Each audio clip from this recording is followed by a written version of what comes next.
Fairy of Koh-e-Sulaiman.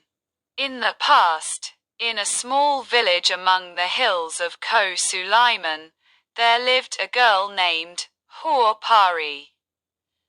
She was famous throughout the village for her extraordinary talent, making clothes full of the colors of nature.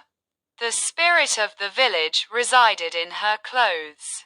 One day, a mysterious stranger came to the village.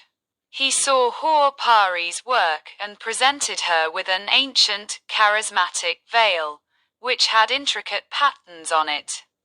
He said that if Fairy could make clothes of this design, she would become rich. Fairy listened to him and started working on the designs given by the stranger. But as soon as she started this new work, she felt that her own clothes were angry with her. She became sad, and her friends began to move away from her.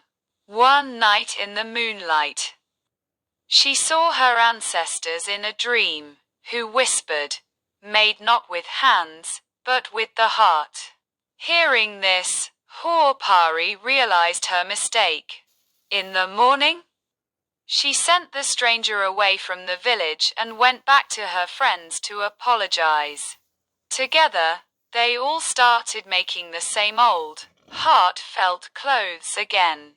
After that day, Fairy's village again became a haven of art, where the combination of folk craftsmanship, courage, and natural beauty touched the hearts of the viewers. Conclusion. This story of Fairy of Koh-e-Sulaiman is still told to children by grandmothers and mothers, and the eyes of the listeners get wet.